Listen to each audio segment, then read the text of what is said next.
Bismillahirrahmanirrahim. Assalamualaikum warahmatullahi wabarakatuh.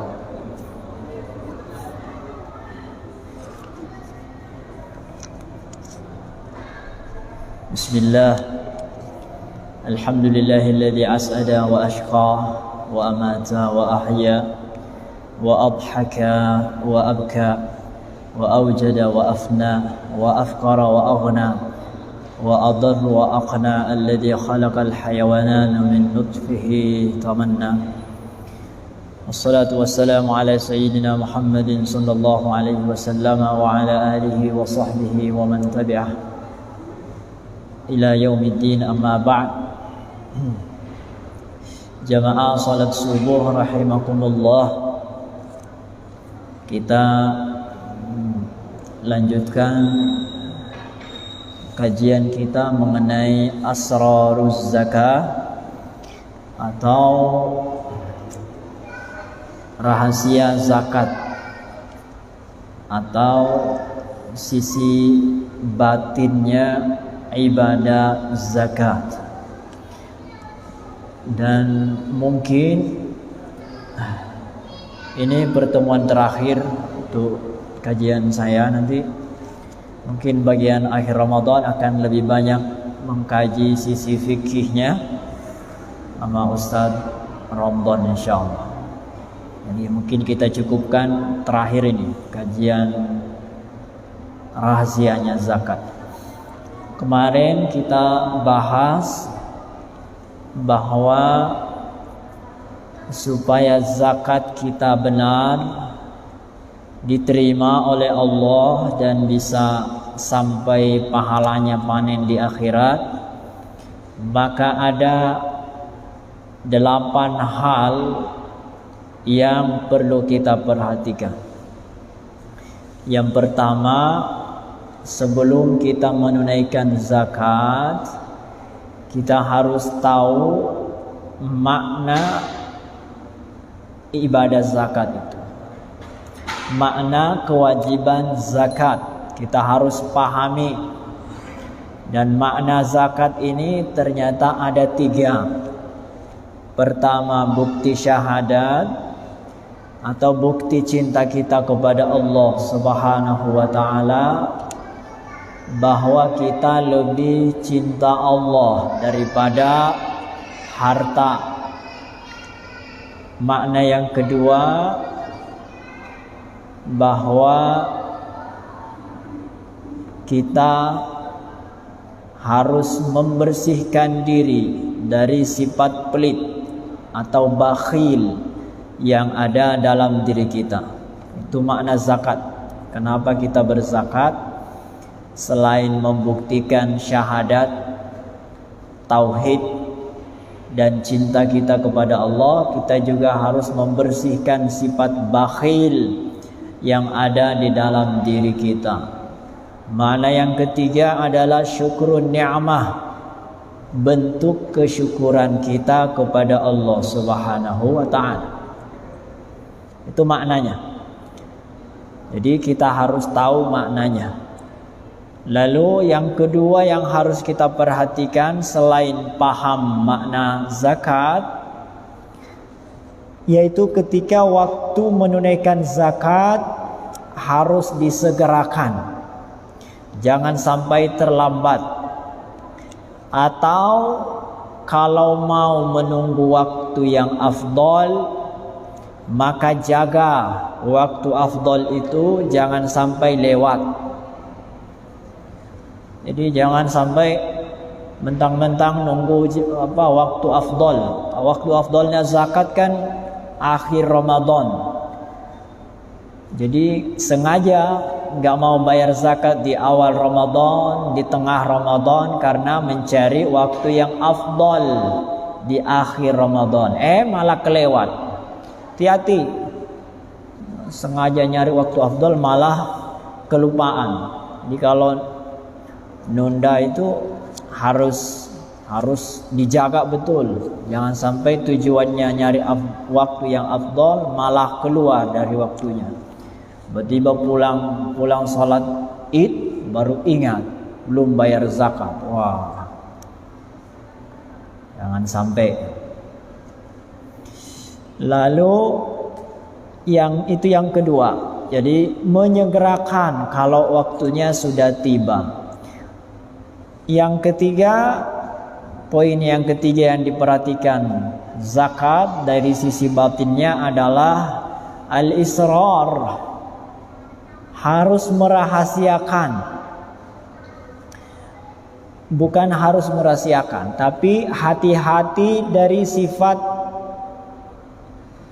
ingin dilihat, ingin dipuji, dan ingin menampakkan amalan zakat kita atau infak.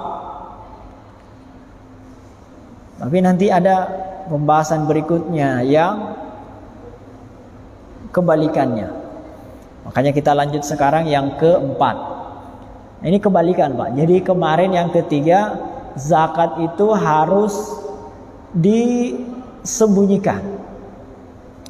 Tapi yang keempat sebaliknya, Pak. Nah, ini agak repot ini menjelaskannya. Al-wazifatur rabi'ah, tugas kita yang keempat adalah an yudhira, menampakkan, mengumumkan zakat atau infak atau sedekah kita, haitsu ya'lamu anna fi izharihi targhiban linnas fil iqtida. Ada catatannya.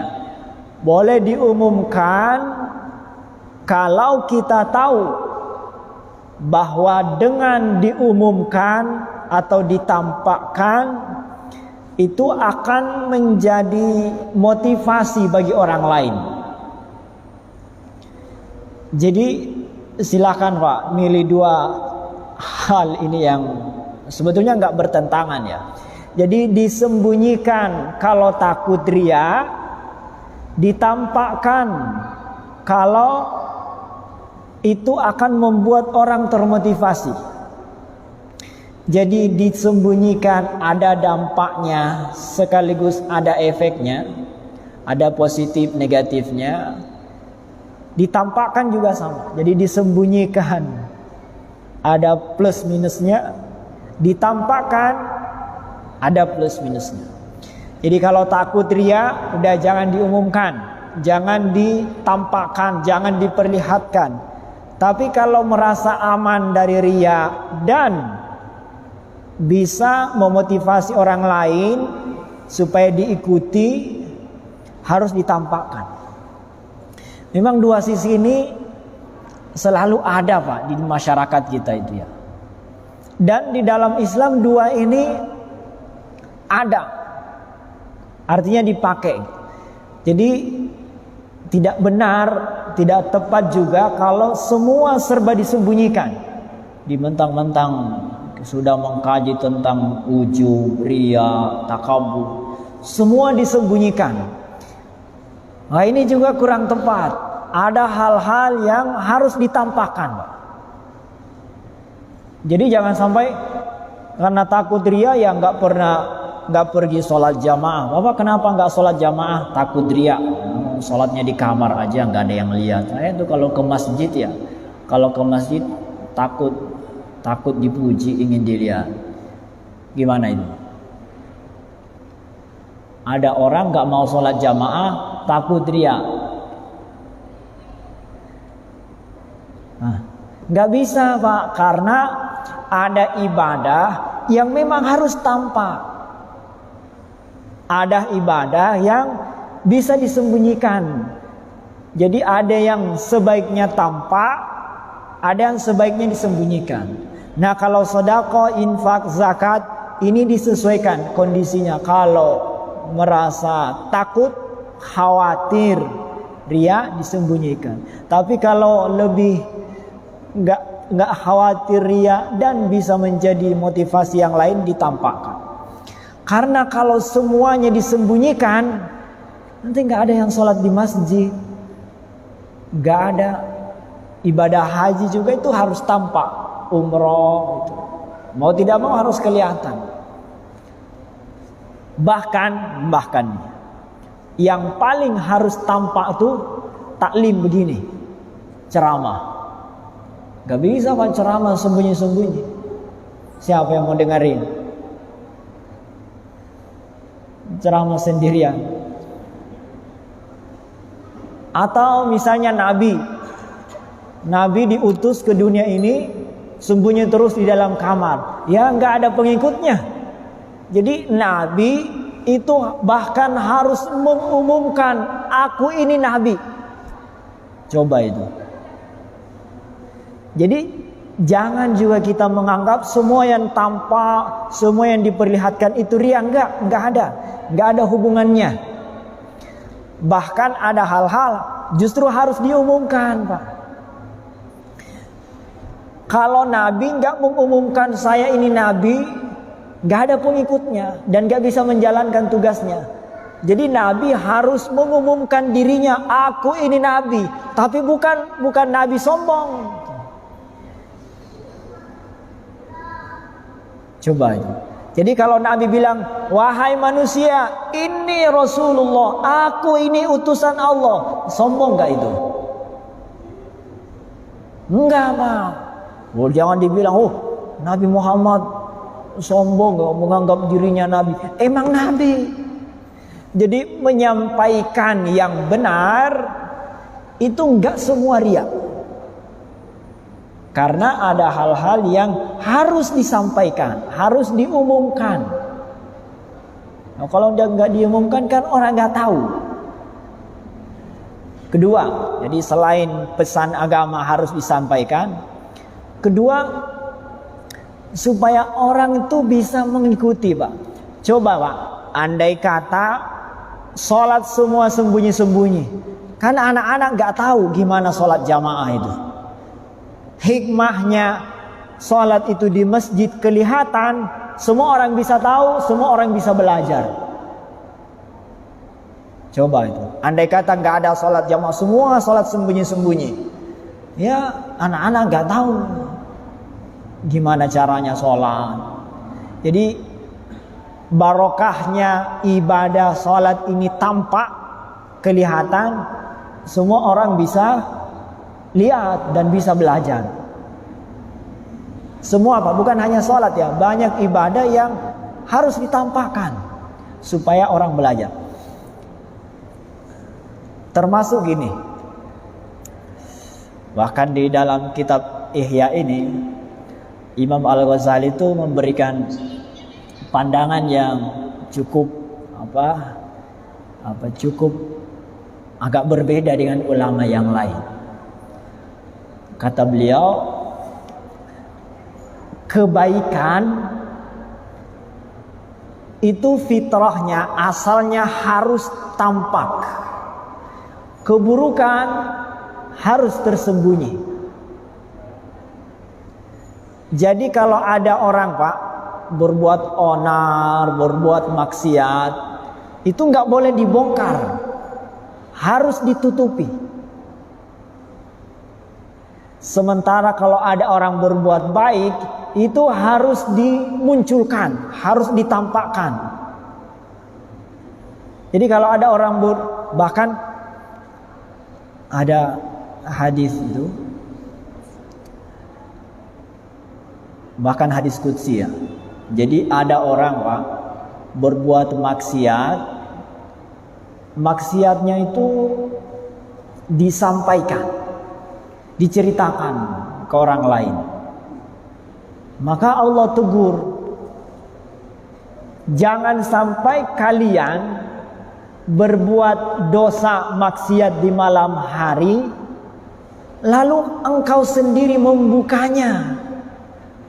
Aku sudah menutupin aibmu, kenapa engkau yang membuka sendiri?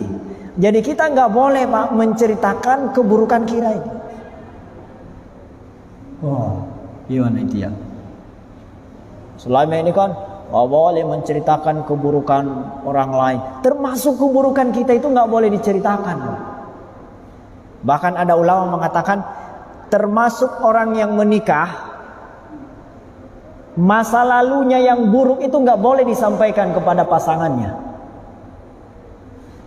Misalnya ada laki-laki punya masa lalu yang kelam, itu nggak boleh menceritakan kepada istrinya. Demikian pula istri, nggak boleh mantan saya banyak, nggak boleh itu. Intinya gitu. Jadi keburukan itu harus disembunyikan, termasuk keburukan kita sendiri, apalagi keburukan orang lain. Kenapa? Imam Al-Ghazali memberikan alasan yang cukup rasional ya. Kata beliau gini, karena tujuan Allah menciptakan manusia atau tujuan kitab-kitab diturunkan, para rasul diutus, itu supaya orang-orang berbuat baik, supaya banyak kebaikan. Maka supaya terlihat orang-orang pada berbuat baik, maka kebaikan harus tampak. Dan para nabi, kitab-kitab itu mencegah kemungkaran, maka kemungkaran gak boleh kelihatan, harus disembunyikan. Andai kata ada kampung gitu, ada 2 kampung Pak. Yang kampung yang pertama orang solehnya banyak, tapi pada sembunyi-sembunyi. Gak tahu kalau banyak orang soleh di kampung itu. Tapi preman-premannya, ahli maksiatnya terang-terangan Pak. Jadi kesannya kampung itu semua ahli dosa, ahli maksiat. Gak terlihat orang solehnya, yang terlihat preman dan ahli maksiatnya. Jadi terkesan kampung itu dipenuhi dengan ahli maksiat, padahal banyak orang soleh, cuman bersembunyi, menyembunyikan diri. Kampung yang kedua orang solehnya sedikit, tapi nampak. Ahli maksiatnya banyak, tapi takut, karena takut sembunyi-sembunyi. Jadi kesannya kampung kedua ini kayak kampungnya orang soleh, padahal ahli yang maksiatnya banyak, cuman nggak takut, nggak berani menampakkan diri. Lebih bagus mana? Yang pertama orang soleh banyak, sembunyi-sembunyi, terkesan orang maksiat semua. Kampung kedua orang solehnya dikit, tapi nampak kelihatan penjahatnya sembunyi-sembunyi, tampaknya seperti kampung orang soleh. Lebih bagus mana?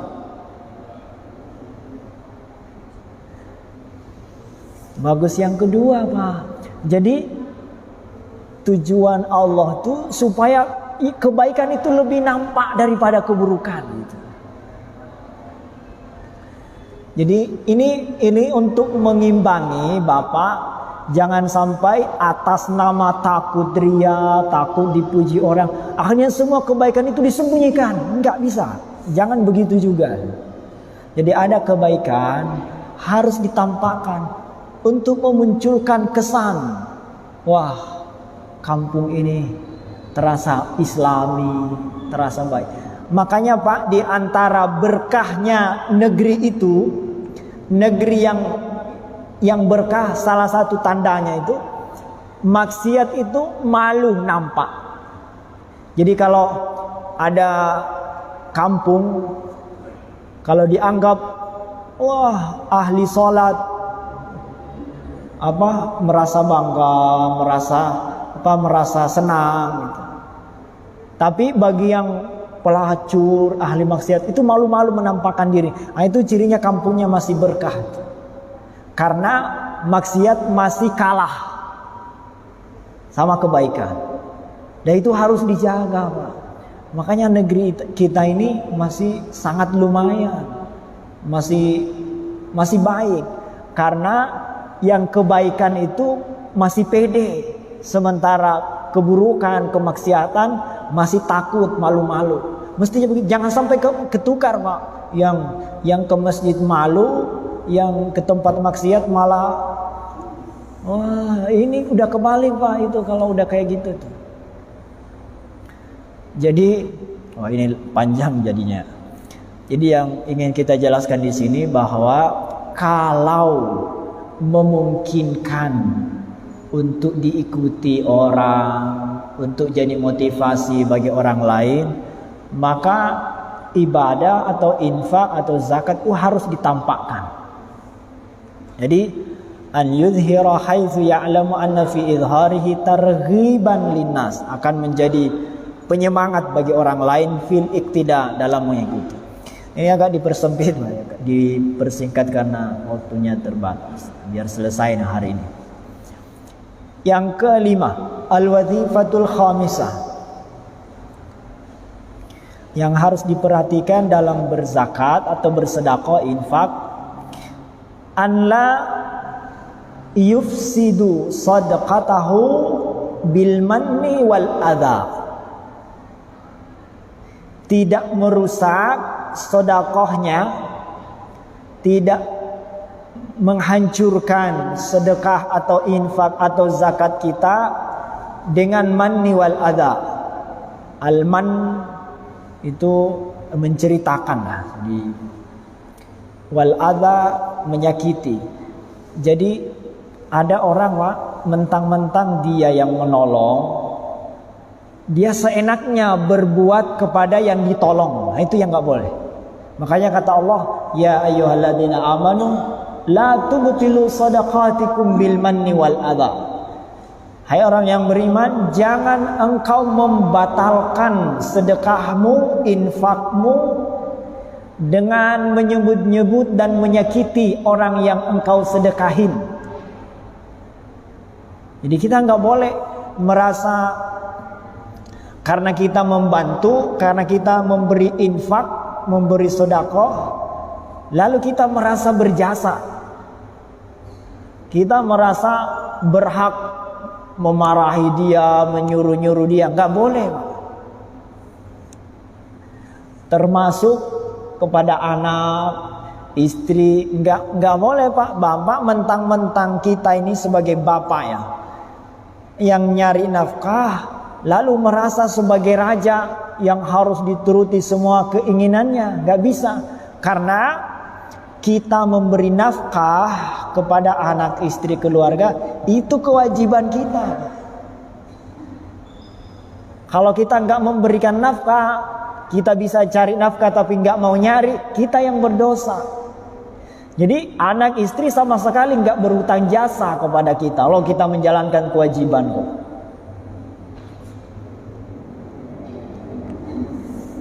Jadi yang wajib loh ini, nafkah kan wajib. Apalagi yang hanya sedekah, itu jangan sampai kita ngasih sedekah dia, lalu kita merasa harus nyuruh-nyuruh, nggak apa-apa memukul, nggak apa-apa menyakiti, nggak bisa. Jangan berinfak menjadi alasan buat kita untuk berbuat sewenang-wenang kepada orang itu. Itu maksudnya. Jadi tidak merusak sedekah atau infak atau zakat kita bil manni wal adha. La tubtilu sadaqatikum bil manni wal adha. Ini beliau kasih penjelasan di sini. Kenapa ada orang itu bisa menyakiti orang yang disedekahin? Jadi apa yang membuat kita sebagai orang yang memberi merasa layak, wajar menyakiti orang yang diberi? Alasannya dua. Kata beliau, ahaduhuma, yang pertama, karahiyatuhu liraf'il yad anil mal. Karena merasa dia sebetulnya enggak kepengen, Pak, memberi harta itu. Jadi memberi terpaksa. Dia sebetulnya enggak senang tuh memberi harta kepada orang lain. Dia memberi terpaksa. Jadi seperti atasan itu memberi gaji kepada bawahannya, merasa terpaksa. Kalau orang memberi dengan senang karena merasa saya berkewajiban memberi, maka ia akan menghargai orang yang diberi. Ciri bapak itu memberi dengan senang hati, kita tetap menghargai, menghormati orang yang diberi. Tapi kalau kita sudah ngasih, lalu enak aja ini orang ya, gua yang kerja dia yang dapat, enak banget ya jadi orang. Misalnya kita jalan-jalan di jalanan, terus ada peminta-minta, lalu dikasih, tapi ya gitu, gak ikhlas, terpaksa. Enak banget ini ya, pengamen cuman nyanyi-nyanyi, minta-minta di jalan dikasih, enak kok. Terjadi orang kaya kok. Jadi karena gak kepengen sebenarnya, akhirnya dia menyakiti, walaupun gak disampaikan, tapi dia ada rasa benci kepada orang yang dikasih. Yang kedua, yang membuat kita menyakiti orang yang diberi itu, nah ini yang lebih jelas nih, ru'yatuhu annahu khairun minal faqir. Dia melihat dirinya lebih di atas daripada orang yang diberi. Merasa dirinya lebih terhormat daripada yang diberi. Makanya seenaknya aja Pak menyakitin orang, dan itu membatalkan sedekah kita. Nggak bisa diukur karena kita memberi, dia diberi, lalu kita lebih baik dari dia. Nggak bisa Pak itu jadi ukuran. Memang ada hadis tangan yang di atas lebih baik daripada tangan yang di bawah. Betul. Tapi hadis ini konteksnya adalah peminta-minta. Maka orang yang meminta-minta itu menurunkan derajatnya. Tapi kalau dia enggak minta-minta, lalu kita hanya menolong, ini belum tentu kita lebih baik dari dia. Ya boleh jadi ibadahnya lebih banyak Pak daripada kita. Atau bisa jadi kita enggak ikhlas memberi, dia ikhlas menerima lalu mendoakan kita, keselamatan kita, lalu uang itu digunakan untuk kebaikan, akhirnya pahalanya ngalir ke kita. Jadi gara-gara dia kita jadi dapat pahala yang banyak juga, bisa jadi. Jadi nggak ada jaminan kita yang memberi lebih baik dari yang diberi, kecuali kalau peminta-minta, karena nanti ada pembahasan khusus kalau itu. Sudah dipersingkat ya. Jadi tugas kita yang ke-5 ini, atau hal yang kelima yang harus diperhatikan adalah tidak merusak infak, sedekah, zakat kita dengan menyebut-nyebut. Oh, kalau bukan aku itu kamu gak ada apa-apanya, kamu lulus kuliah apa segala macam karena aku itu yang nolong, gak bisa. Nanti batal, pahalanya hilang. Wal adza, atau gak menyebut-nyebut tapi menyakiti orang yang diberi. Yang ke-6 ya. Yang ke-6, ini juga perlu penjelasan ini. Al-wazifatu sadisah an yastasghura al-'atiyata, menyederhanakan pemberian, nggak banyak-banyak amat gitu. Jadi jangan, bahkan yastasghur itu atau yastasghira, mempersedikit. Jadi sedekah itu jangan terlalu banyak gitu. Kenapa? Memang kalau gini ya, ini saya takutnya ini disalahpahami. Misalnya Bapak berinfak 100.000 ke kotak amal misalnya, terus hari kedua infak 10.000, Lebih bagus mana? Hari pertama 100.000 atau ibu taraweh ke berapa sebentar? Taraweh ke-26. Taraweh ke-26 ibu berinfak 10.000. Nanti besoknya 27 10.000. Jadi 100.000 dan 10.000. Lebih bagus mana?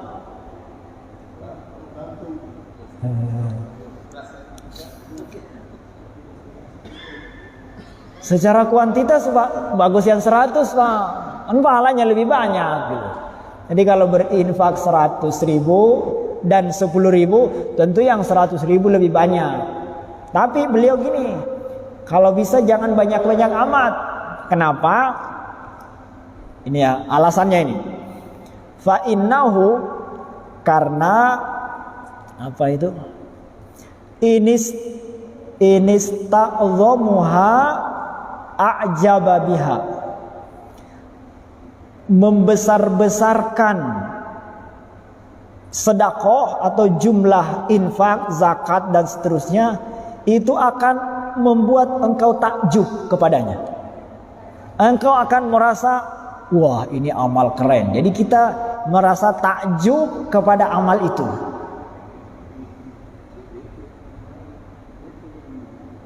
Jadi bagus lah sebetulnya. Jadi sedekah 1 juta, 10 juta bagus memang. Tapi ini rawan. Ibadah yang besar itu rawan. Rawan kita ujub.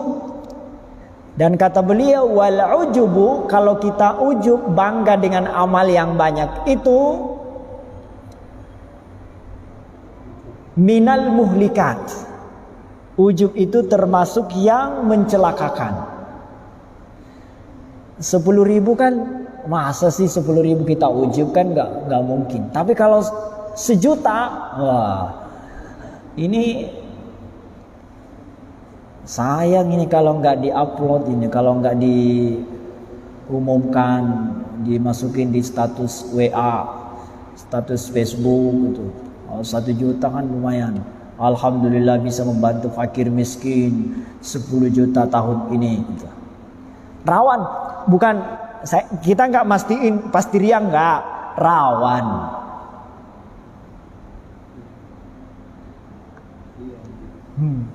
Jadi kalau bisa ya yang sedang-sedang sajalah.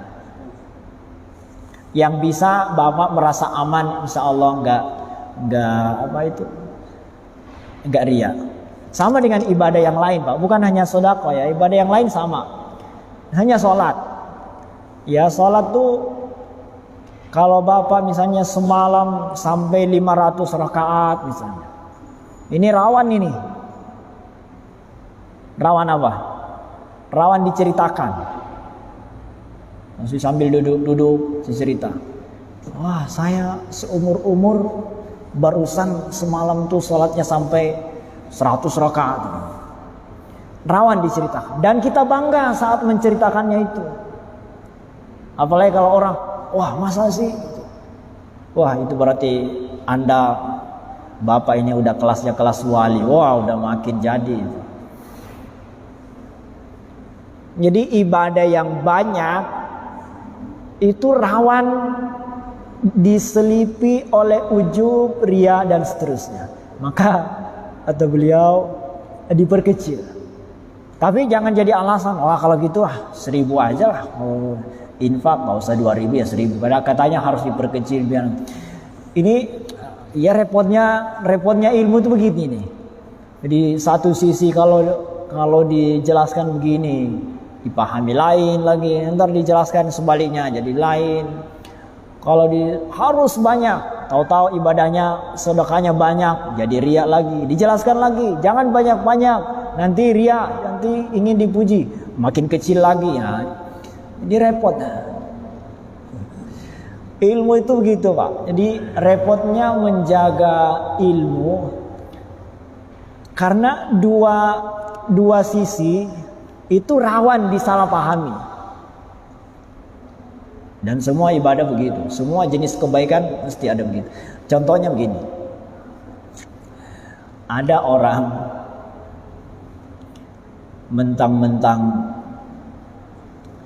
takut roja, khauf terus sampai nangis-nangis, takut ibadahnya nggak diterima, nangis terus, sampai-sampai lupa kalau Allah itu Maha Pengampun. Kan salah. Jadi karena mentang-mentang dia tahu ada siksa, dia berlebihan sampai lupa Allah itu Maha Pengampun. Nah, dijelaskan, kamu itu harus semangat. Kata Allah, jangan putus asa dari rahmat Allah. Meskipun dosamu banyak, jangan larut dalam kesedihan, karena Allah Maha Pengampun. Innallaha yaghfiru dzunuba jami'an. Jangan putus asa, Allah mengampuni semua dosa. Oh begitu ya? Ya jadi semangat. Akhirnya karena terlalu semangat, oh nggak apa-apa dosa sesekali. Jadi sesekali berbuat dosa. Lama-lama makin senang dengan dosa, kan Allah Maha Pengampun. Kan repot Pak. Jadi karena disampaikan Allah Maha Pemaaf, Pengampun, jadi doyan maksiat sekarang. Kan katanya Allah Maha Pengampun. Nah dijelaskan lagi, ini ada siksa. Ntar ke kanan lagi. Jadi ya begitulah. Jadi orang jalan, namanya jalan yang lurus, jalan lurus itu ada sisi ekstrim kanan, ada kiri. Jadi ke kanan, terlalu ke kanan nggak baik, terlalu ke kiri juga nggak baik. Jadi ibadah sesungguhnya yang bagus tuh yang sedang, tengah-tengah. Sama dengan berinfak. Kalau kemarin kan kita bahas Abu Bakar menginfakkan semua hartanya. Iya. Umar setengahnya. Itu kan seolah-olah ibadah harus banyak banget kalau bisa dikeluarin semua. Tapi kok sekarang harus diperkecil, ini gimana ini? Enggak nyambung, bertolak belakang. Bukan bertolak belakang, Pak. Jadi ada saatnya kita itu harus dimotivasi, harus banyak. Kalau bisa semuanya, karena semua harta milik Allah. Tapi hati-hati, sedekah yang banyak ada bahayanya. Gitu. Apa bahayanya? Ya ini nih, kalau banyak bisa jadi batal karena kita berharap pujian. Lah untuk apa sedekah banyak-banyak tapi mengharap pujian, nggak ada pahalanya. Jadi memang dua-duanya harus dijelaskan. Harus begini, harus banyak. Tapi hati-hati, banyak itu berbahaya. Ya semua hal begitu Pak. Semua ada dua sisinya yang berbahaya. Sama dengan ilmu. Ilmu. Bagus Pak belajar ilmu itu. Mencari ilmu harus gak? Bagus gak orang belajar Pak? Fadilahnya banyak Pak. Ilmu itu orang yang berilmu akan ditemani malaikat. Majelis ilmu akan dituruni malaikat sampai malaikat membentangkan sayapnya. Dedaunan, bebatuan mendoakan. Bahkan ikan-ikan di lautan mendoakan orang yang belajar. Bahkan ilmu seorang ulamanya umat Nabi Muhammad itu setara dengan nabinya Bani Israel. Bahkan kata Nabi, orang yang berilmu dengan orang yang gak berilmu seperti bulan dan bintang-bintang. Kan luar biasa. Tapi ilmu itu ada bahayanya. Bahayanya apa? Pertama, berilmu gak diamalin. Dua, ilmu untuk berdebat. Jadi ilmu itu hanya untuk mencelakakan orang, untuk menjatuhkan orang. Dia belajar mendalami ilmu untuk menjatuhkan orang. Jadi ilmu walaupun istimewa, tetap ada bahayanya kalau kita salah dalam menjaga ilmu. Sama dengan sedekah. Sedekah itu baik, makin tinggi, makin kuantitasnya makin banyak, makin bagus. Tapi ingat, hati-hati, makin banyak itu makin rawan dan harus ekstra hati-hati menjaganya. Gitu. Jadi dua hal itu harus dijaga. Satu hal kita harus naik, tapi di satu sisi makin naik rawan jatuh, Pak. Ayo, menjadi pejabat bagus gak? Bagus, tapi bahayanya makin banyak, Pak. Bapak sebagai prajurit biasa itu lebih aman daripada kasal. Keliru sedikit bahaya. Jadi makin naik makin bagus, tapi bahayanya juga makin besar. Semua Pak, semua hal berlaku dua hal ini. Maka jadi jangan sampai dipertentangkan. Katanya kemarin harus sedekah yang banyak karena bukti cinta kepada Allah. Ini kok sekarang harus dipersedikit. Oh gini gimana? Jadi untuk menghindari bahaya, cari aman, sedang aja. Mengeluarkan harta yang sedang saja. Jangan berlebihan juga. Memang bagus Pak. Naik itu bagus, makin tinggi bikin rumah, bikin menara. Menara itu makin tinggi makin keren, kayak menara di Dubai itu. Sampai hampir 1 kilo. Itu bagus. Tapi bahayanya makin banyak. Makin tinggi makin bagus, tapi bahayanya makin banyak. Maka coba masjid ini kenapa nggak dibikin 2 lantai? Lebih bagus mana Pak? Masjidnya lantai 1 atau lantai 2? Hah? Masjid, kalau masjid ini lantainya 2, bagus nggak? Bagus kan, muatnya lebih banyak. Kenapa nggak dibikin lantai 2? Karena kalau bikin lantai 2 takutnya malah roboh nanti. Jadi paham ya Pak maksud saya itu. Jadi kita cari yang bagus, tapi ingat yang kita cari itu selain yang bagus juga yang selamat. Kalau Bapak pulang kampung misalnya, anggaplah selesai pelarangan mudik udah lewat misalnya, pulang kampung. Lebih enak mana Pak sampai ke kampung? Mobil kecepatan 5 km per jam atau 50? Jadi kalau 5 kan pelan banget. Kan kita pengennya agak cepat. Lebih enak mana? Pelan banget atau cepat? Cepat, tapi ingat, makin cepat bahaya makin tinggi. Jadi kalau misalnya harus cepat. Misalnya Bapak punya sopirnya Bapak itu pelan banget. Jadi kalau nyetir, padahal di jalan tol Jagorawi, Cikampek itu kan agak luas ya. Pelan banget. Itu kan Bapak kesel. Kenapa? Terlalu pelan. Takut nabrak Pak. Betul. Kamu harus cepat. Giliran cepat, kita bilang lagi, hati-hati jangan cepat-cepat. Dia kan bingung, tadi kata ini disuruh cepat, sekarang disuruh pelan.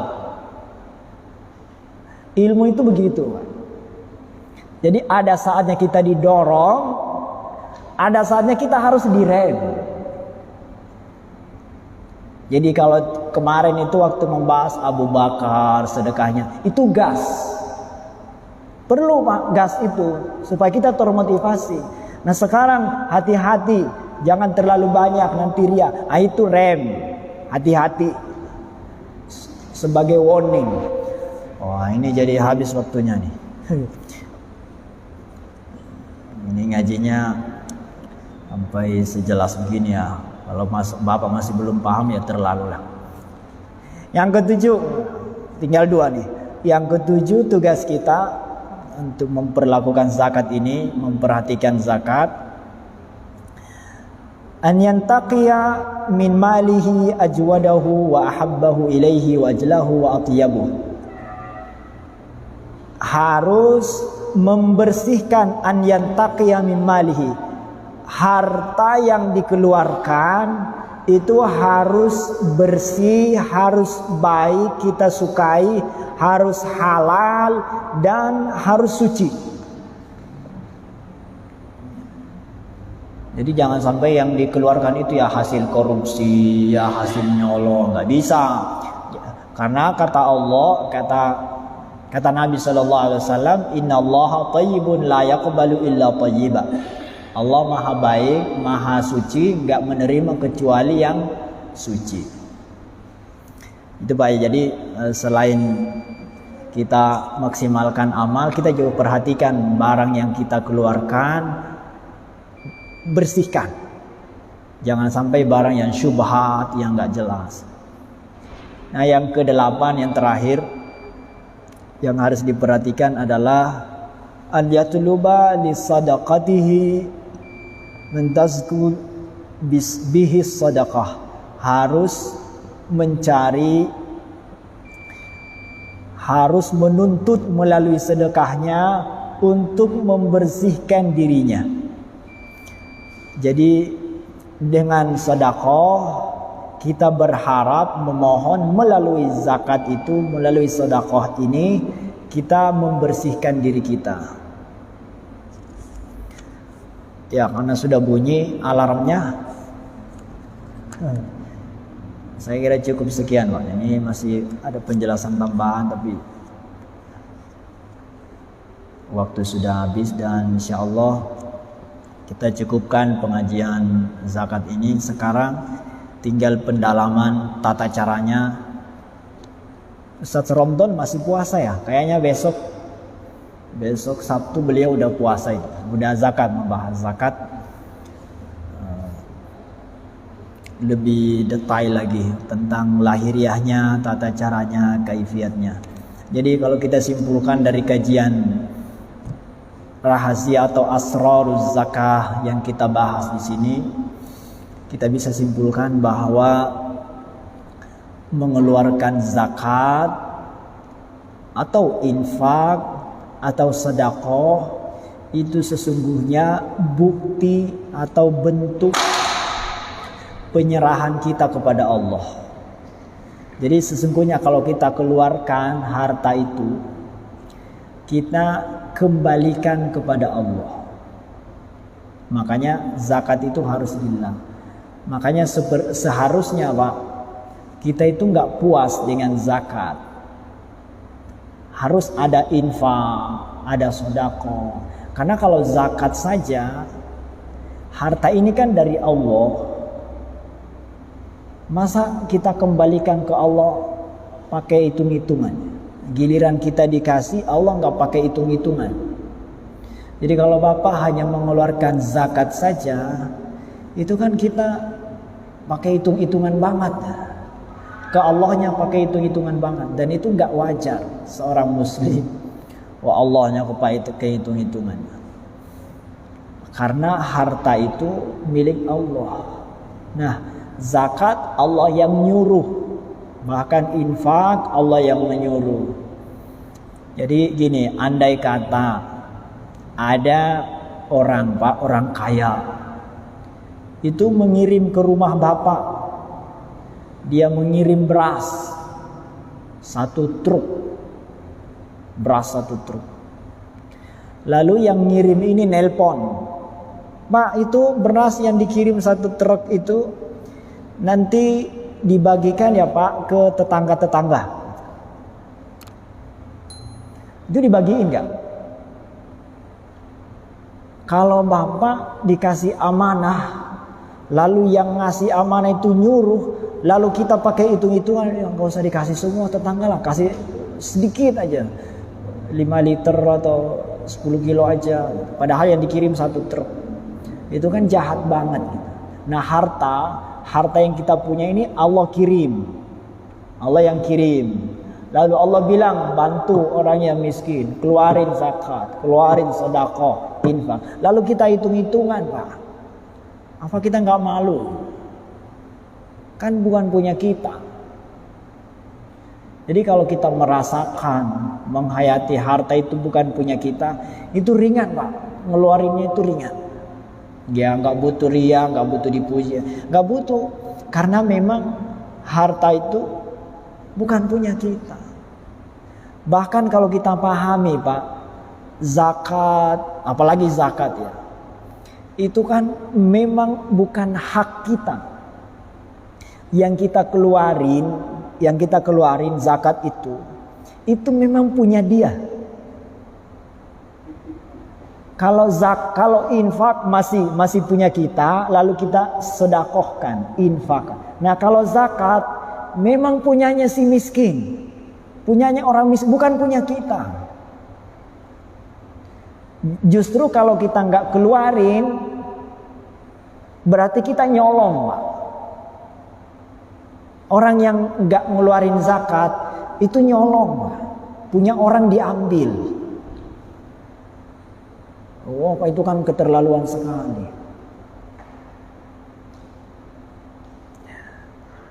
Yang ketiga, motivasi kayak ini. Yang dikeluarin itu harus, Pak, harus keluar. Persis seperti kita mau buang hajat. Jadi zakat itu seperti buang, mohon maaf, agak jorok, tapi emang begitu, harus buang hajat. Bapak bisa tahan hajatnya sebulan. Kalau saatnya buang hajat Bapak nggak buang gimana? Karena langsa sekali hidup kita itu kalau mau buang hajat lalu ditahan, Pak. Kan bodoh sekali orang mau buang hajat kok ditahan-tahan. Harus keluar ya keluar, Pak. Sama zakat itu waktunya keluar, harus keluar. Kalau nggak keluar bikin penyakit. Kita nggak normal. Di seperti buang hajat itu ya saatnya keluar harus keluar. Kalau disimpan malah bikin penyakit. Yang keempat nih, yang kita pernah ya saya sampaikan di sini. Ini terakhir. Kata Imam Al-Ghazali, harta itu cuma dua, halal, haram. Harta yang haram itu seperti hidangan, masakan gitu yang sangat enak sekali, tetapi di dalamnya ada racun. Enak memang, Pak, tapi ada racunnya. Bapak mau makan makanan enak, tapi ada racunnya, mau nggak? Kan enak, Pak. Aromanya, waduh, wangi sekali. Dari 1 kilo udah kecium aromanya. Harum sekali, wangi dan menggoda sekali. Tapi ada racunnya. Itu barang yang halal, yang haram. Nah, kata beliau, kalau yang halal sama hidangan enak, tapi sudah diludahi. Yang tukang warungnya itu habis ngasih ludah, ingus. Bapak mau cicipin? Mau nggak? Mau kalau nggak dilihat, iya. Ada masakan, Pak, habis diludahi, diturunin ingus, tapi nggak lihat. Bapak waktu diturunin ludah ingus tuh nggak lihat, dimakan nggak? Ayo jawab, dimakan nggak? Pasti dimakan, Pak, karena nggak lihat. Maka orang yang batinnya bersih, lihat. Apa buktinya? Bapak pasti makan. Kalau saya yakin dah. Oh, wangi kok aromanya. Nggak kelihatan apa? Nggak nampak tuh ingusnya itu nggak nampak. Tapi ada. Dimakan nggak? Dimakan, Pak. Apa buktinya? Bapak kalau ada yang ngasih mobil diambil nggak? Halal, Pak, mobilnya halal, diambil gak? Tuh kan makanan yang ada ingusnya itu harta halal. Nggak bahaya, Pak, nggak bahaya. Oh, bukan racun kok. Tapi menurut para ulama harta itu menjijikkan karena akan membuat kita nanti bahaya, nanti mempertanggungjawabkannya di sana. Jadi ini motivasi-motivasi yang jangan sampai kita terlalu suka harta. Suka nggak apa-apa, penting kok. Kita butuh uang, butuh, tapi jangan terlalu suka. Karena dia bagaikan masakan yang sudah diludahi. Kalau yang haram, jangan coba-coba, ada racunnya. Mudah-mudahan ada manfaatnya. Ada pertanyaan? Saya sih berharap nggak ada lah. Mudah-mudahan boleh.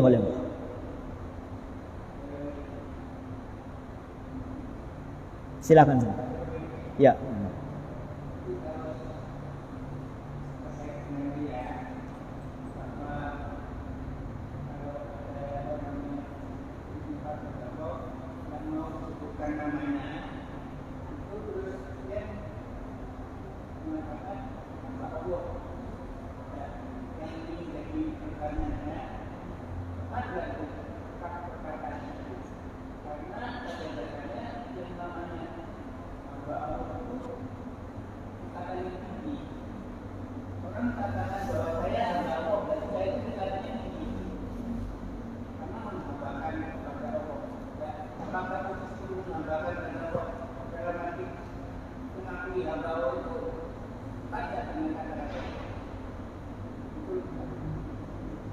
Ya.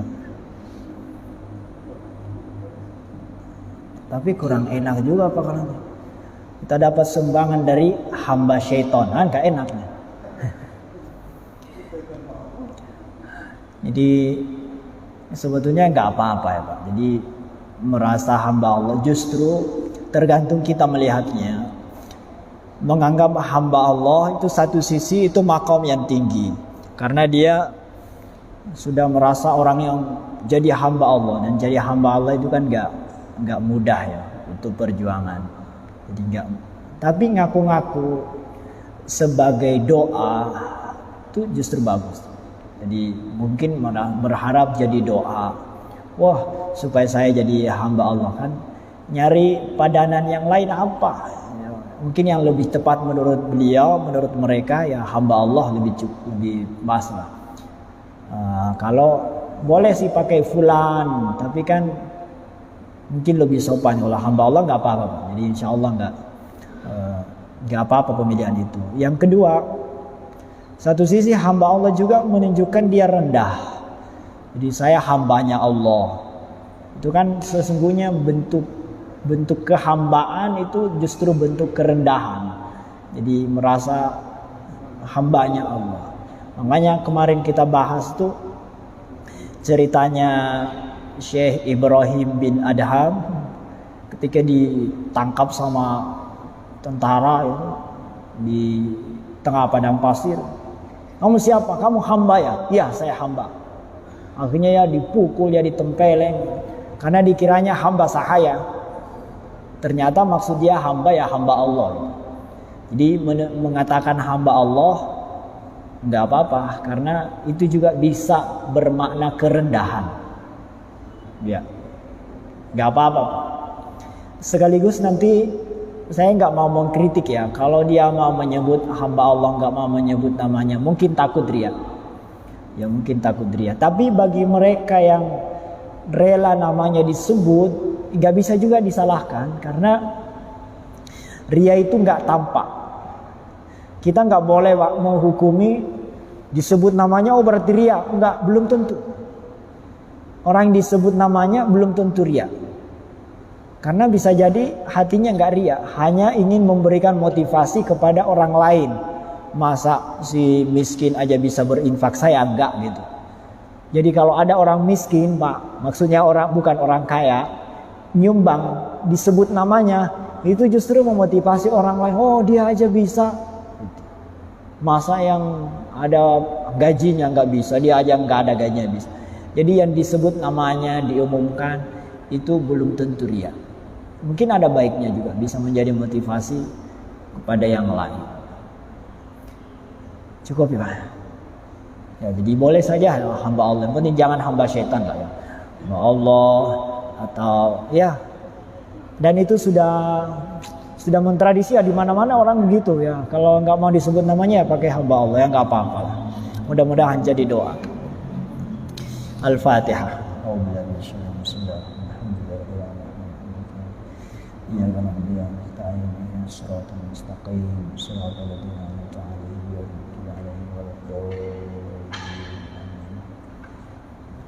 Bismillahirrahmanirrahim. Alhamdulillahirabbil alamin. Hamdan na'imin, hamdan syakirin.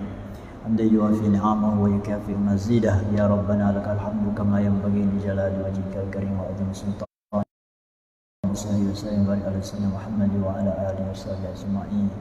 Allahumma inna nas'aluka al-huda wat-tuqa wal-'afaf wal-ghina. Allahumma inna nas'aluka ridhaka wal jannah wa na'udzu bika min sakhatika wan nar. Allahumma innaka afuwwun karim tuhibbul afwa fa'fu anna ya karim. Tuhibbul afwa fa'fu anna ya karim. Tuhibbul afwa fa'fu anna ya rahim ya arhamar rahimin.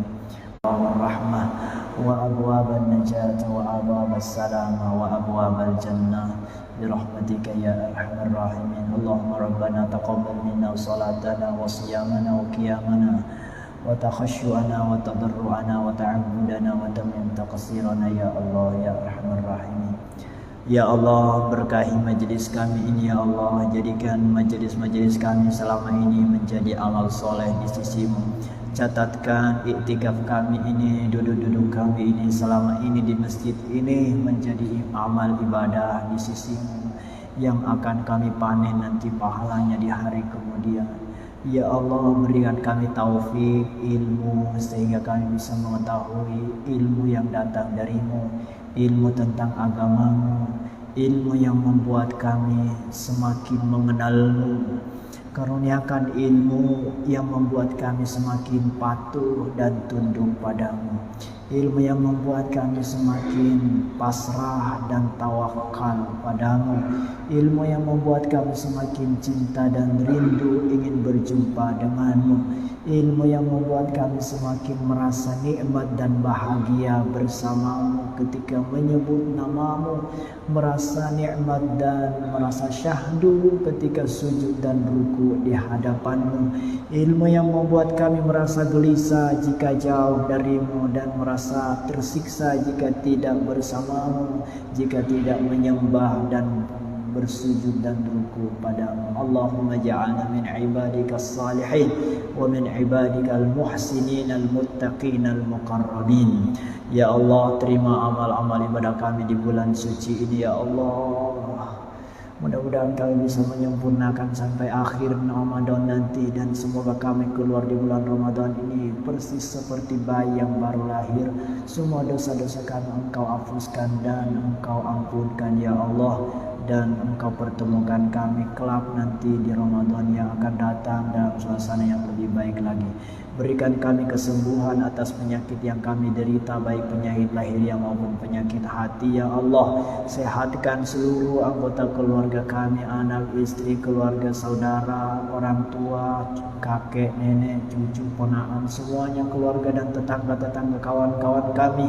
Sembuhkan yang sakit ya syafi'at syafi la syifa ila syifa syifaan la yughadiru saqama. Berkahi Masjid Jannat ini, terima ibadahnya semua yang qiyam di masjid ini, yang iktikaf, yang berinfak, semuanya ya Allah, yang menjaga, yang mengurusi, semoga semua Engkau terima sebagai amal yang soleh yang Kau lipat gandakan pahalanya. Rabbana atina fid dunya hasanah wa fil akhirati hasanah wa qina adzabannar. Subhana rabbika rabbil izzati amma yasifun wa salamun ala mursalin walhamdulillahi rabbil alamin. Al-Fatihah. Bismillahirrahmanirrahim.